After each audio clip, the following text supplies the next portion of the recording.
Hello, everyone. Welcome to another episode of Voice of a Niner Faithful. I'm Jason, your host.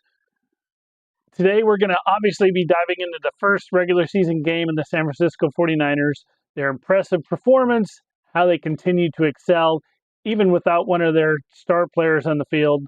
But before we begin, remember to like this video, comment below, and don't forget to subscribe for more exciting NFL updates and analysts from our San Francisco 49ers. So let's start with the score. 32-19. Now, I'm stoked. 32 points. That's a great way to start the season. We did that last season as well. Started the season with 30, 30, 30, so on. This game, as much as I liked it, and I'm happy for Jake Moody, and I'm happy we beat the Jets, we left a lot of points on the board. 6 field goals. I feel some of those could have been and should have been touchdowns. That's just me saying this.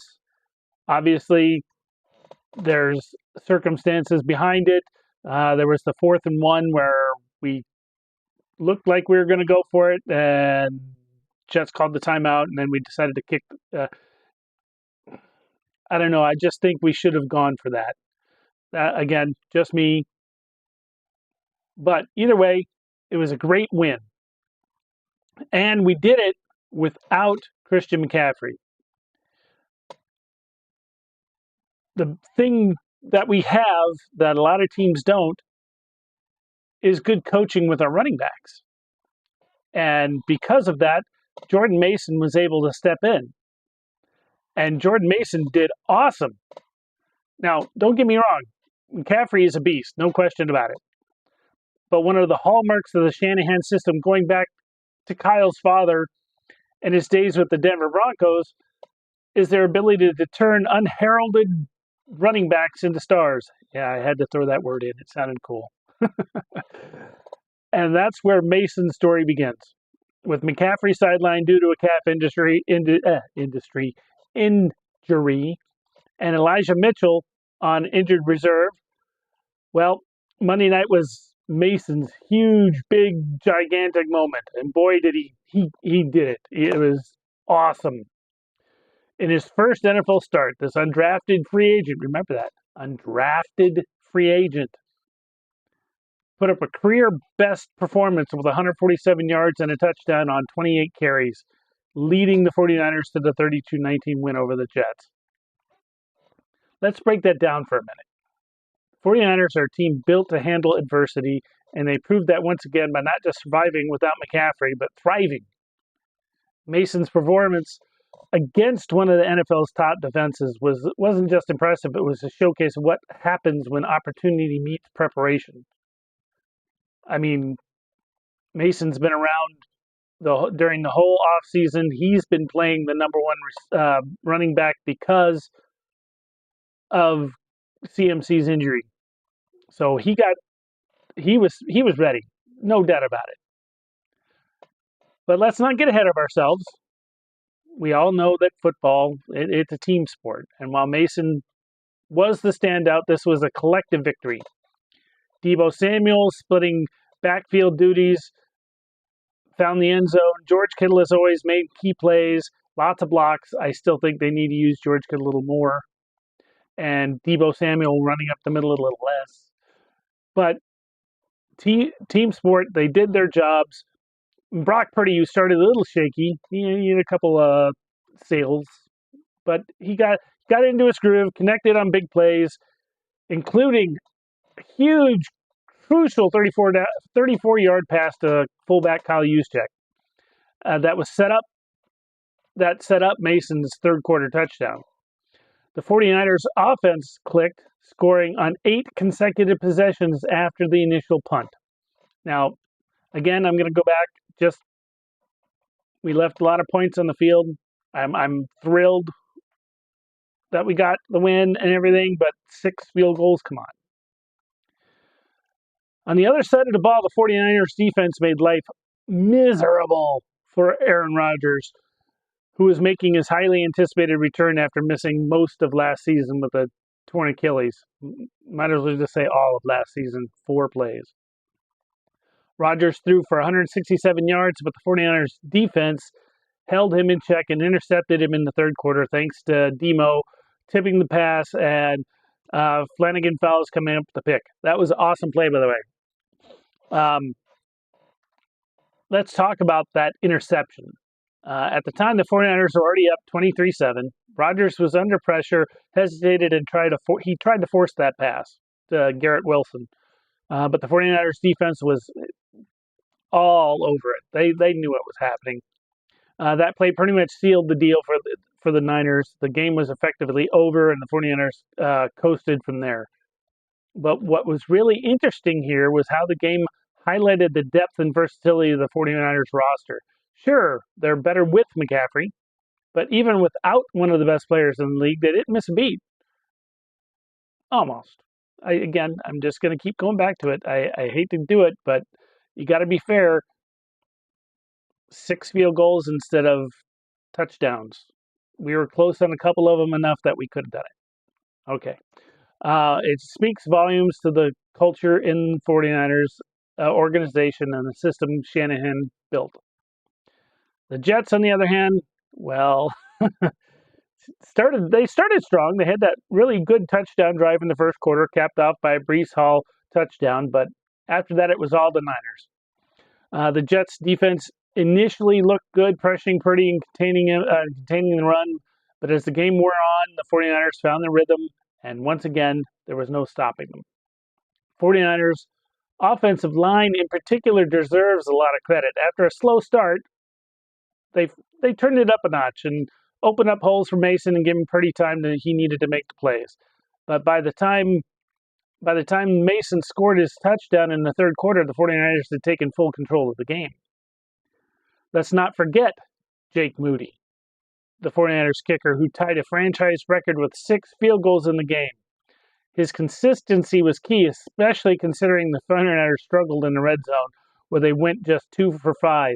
It's not ideal, but having a reliable kicker can make all the difference, and hopefully this will calm everybody down from last year, being a rookie, and some of the, he could have made this field goal or could have made that field goal. He's in a rhythm now. I think he's good. I think we have a franchise kicker. That's what I think we should, and I think we should keep him. Let's take a moment to appreciate what this win means for the 49ers moving forward. They can dominate a tough opponent without McCaffrey. That's a scary thought for the rest of the league. We as Niner fans understand how good Mason was going to be. We understand how good Christian McCaffrey is. And we also understand that we can do without one, and the rest of the team will step up. But now we showed the rest of the league in just the first game what we could do. We also saw the 49ers defense step up in a big way, holding the Jets to just 2.3 yards per carry before garbage time. That garbage time being when Rodgers decided, I'm done for the game, and they put Tyrod Taylor in. He did. I think Tyrod Taylor looked better than Rodgers. Garrett Wilson and Breece Hall, 2 of the New York's biggest playmakers, were largely neutralized. And while Rodgers had his moments, like his first touchdown pass of the season, a 36-yard bomb to Allen Lazard, because of a 49er misstep, the 49ers made him work for everything. This win was a team effort, but it was Mason who was he'll be getting all the headlines, and he deserves it.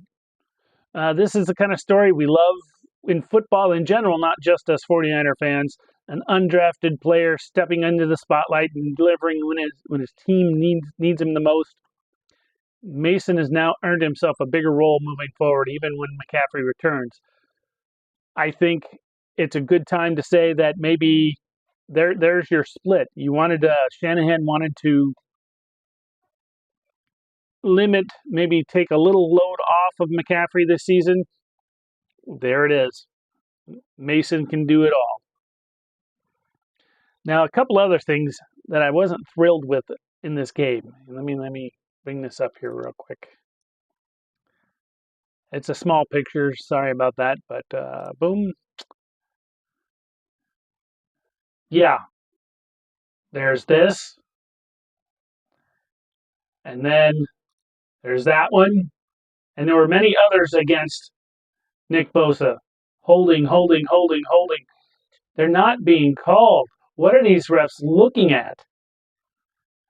I understand that, it's a game. It's game. Refs aren't perfect. They're human. They're going to miss something here or there. But the amount that they've been missing, especially against Nick Bosa, is ridiculous. I don't know how we would address this. It's not like the refs themselves have a time with the press after the game, but maybe they should. I hope that they. I'm pretty sure that they do, but I hope that they really take a better look at this and learn from what they missed. But we'll see. So, in conclusion of tonight, the 49ers have once again shown why they're the most dangerous team in the NFL. They have the depth, they have the talent, they have a system that they can plug in players like Jordan Mason and keep rolling, whether it's their defense making life difficult for the opposing quarterback or the offense methodically wearing down elite defenders. This is the team that knows how to win in every phase of the game. I hope everyone enjoyed. Thanks for tuning in.